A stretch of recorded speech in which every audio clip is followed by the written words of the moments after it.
바리새파 사람들과 사두개파 사람들이 예수님께 왔습니다. 이들은 예수님을 떠보려고 하늘에서 오는 증거를 보여달라고 하였습니다. 예수님께서 대답하셨습니다. 저녁 때에 너희는 하늘이 불그스레하니 내일은 맑겠구나 라고 말한다. 그리고 아침에 너희는 하늘이 불그스레하고 어둑어둑하니 오늘은 날씨가 굳겠구나 라고 말한다. 하늘의 모습은 구별할 줄 알면서 어찌 시대의 증거는 구별하지 못하느냐. 악하고 음란한 세대가 증거를 요구한다. 그러나 요나와 같은 증거 외에는 아무것도 받지 못할 것이다. 그리고 나서 예수님께서는 그들에게서 떠나셨습니다. 바리새파 사람과 사두개파 사람의 잘못된 가르침.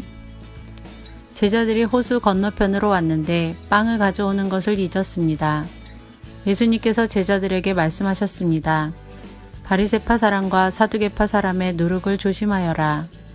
제자들은 서로 수군거렸습니다. 빵을 가져오지 않았어. 예수님께서 제자들이 말하는 것을 알아채시고 말씀하셨습니다. 믿음이 적은 자들아, 어째서 빵이 없는 것을 두고 서로 수군대느냐? 아직도 깨닫지 못하느냐? 빵 5개로 5,000명을 먹인 것을 기억하지 못하느냐? 그때 남은 것을 몇 바구니에 거두어 드렸느냐? 그리고 빵 7개로 4,000명을 먹인 것을 기억하지 못하느냐? 그때 남은 조각을 몇 광주리에 거두었느냐? 내가 빵에 대하여 말하는 것이 아님을 어째서 깨닫지 못하느냐? 바리새파 사람들과 사두개파 사람들의 누룩을 주의하여라. 그제서야 제자들은 빵의 누룩에 대해 말씀하시는 것이 아니라 바리새파 사람들과 사두개파 사람들의 교훈을 주의하라는 말씀인 줄 깨달았습니다. 베드로의 고백. 예수님께서 빌립보 지방에 있는 가이사랴에 가셨습니다. 예수님께서 제자들에게 사람들이 인자를 누구라고 하느냐 하고 물으셨습니다. 제자들이 대답했습니다. 어떤 사람들은 세례자 요한이라고도 하고 또 어떤 사람들은 엘리야라고 합니다. 또 어떤 사람들은 예레미야나 예언자 가운데 한 사람이라고 합니다.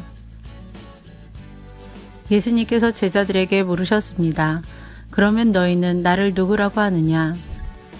시몬 베드로가 대답했습니다. 주님은 그리스도시며 살아계신 하나님의 아들이십니다. 예수님께서 베드로에게 말씀하셨습니다. 요나의 아들 시몬아, 내가 복되다. 내 혈육이 이것을 내게 알려준 것이 아니라 하늘에 계신 내 아버지께서 알려주신 것이다. 내가 내게 말한다. 너는 베드로다. 내가 이 돌 위에 내 교회를 지을 것이니 지옥의 문이 이것을 이기지 못할 것이다. 내가 내게 하늘나라의 열쇠를 줄 것이다. 무엇이든지 내가 땅에서 잠그면 하늘에서도 잠겨 있을 것이요. 무엇이든지 내가 땅에서 열면 하늘에서도 열려 있을 것이다. 그리고 나서 예수님께서 제자들에게 자신이 그리스도라는 것을 아무에게도 말하지 말라고 엄히 일렀습니다. 예수님께서 자신의 죽음을 미리 말씀하심.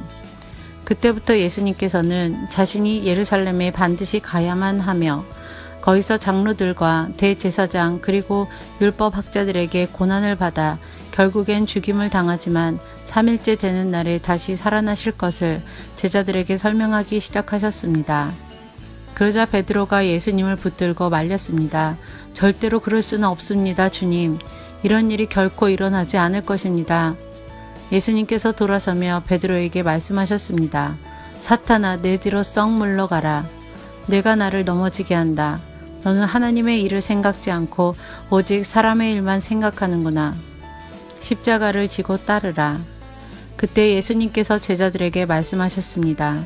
만일 누구든지 나를 따라오려면 자기를 부정하고 자기 십자가를 쥐고 나를 따르라. 누구든지 자기 목숨을 건지려고 하는 사람은 잃을 것이다. 그러나 누구든지 나를 위하여 자기 목숨을 잃는 사람은 얻을 것이다. 만일 어떤 사람이 온 세상을 얻고도 자기 영혼을 잃으면 무슨 소용이 있겠느냐? 사람이 무엇과 자기 영혼을 바꿀 수 있겠느냐? 인자는 아버지의 영광을 가지고 천사들과 함께 올 것이다. 그때는 사람의 행위대로 갚아줄 것이다. 내가 너희에게 진정으로 말한다. 여기 서 있는 사람 가운데 몇몇은 인자가 자신의 나라에 오는 것을 볼 때까지 죽음을 맛보지 않을 사람도 있다.